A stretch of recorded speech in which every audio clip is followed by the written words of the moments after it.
really any animal that has the capacity to kill you if it wanted to.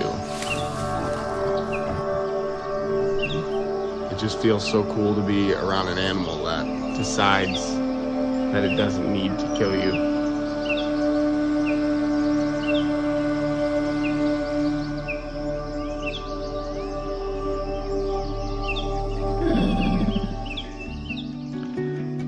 Hey guys, my name is Casey Cooper.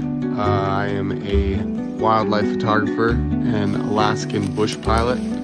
I grew up in rural Michigan. I spent my whole childhood looking for snakes and turtles and trying to see what kind of cool wildlife I could see out in the woods. And I spent a lot of my childhood watching Steve Irwin. I was always obsessed with the wildlife in Africa.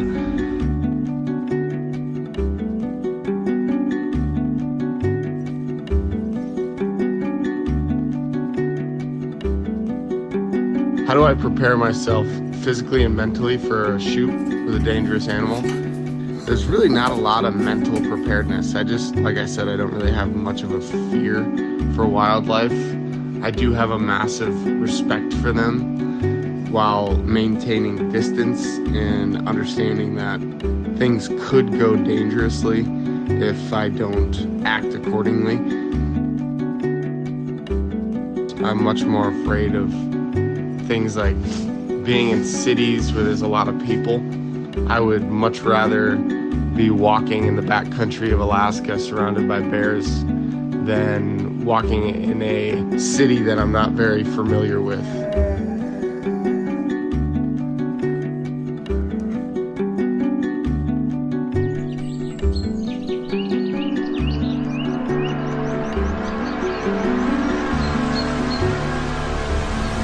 Well, I would say one of the most dangerous animals that I've filmed is definitely Alaskan grizzly bears and brown bears. For instance, there was one time that I was out in the tundra near a river in Alaska, and I was walking around trying to photograph this big 1,100-pound brown bear. His body language was very relaxed and calm, so I felt comfortable with getting a little bit closer so I could get a good shot.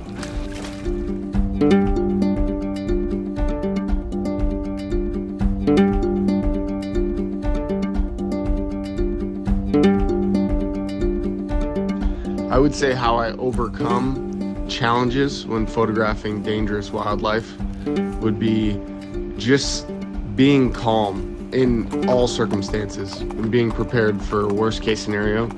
Always being stern with my presence as far as not running, staying calm, knowing that if I act confident for the most part and stand my ground, it's going to confuse the animal and thinking maybe I'm more of a threat.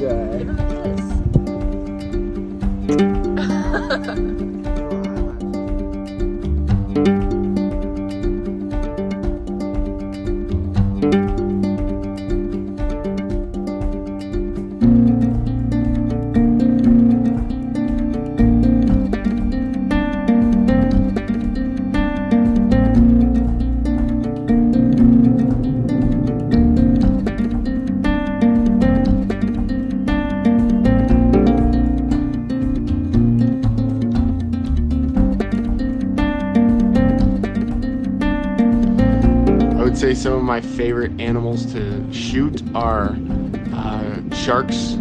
Sharks are incredible, extremely difficult to photograph for me because I've always been a land wildlife photographer, but over the last couple of years I've started to dabble in underwater photography.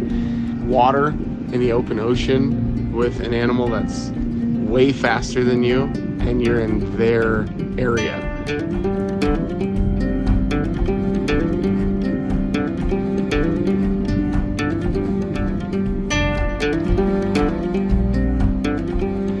Advice I would give to aspiring wildlife photographers who are interested in working in the field: it's very difficult to make a living off of just doing wildlife photography, so it's very important that you have the ability to shoot other things, whether that's corporate jobs, landscape, just have a really big portfolio so that you're able to make money in other avenues, because there really isn't that much money with wildlife photography whatsoever.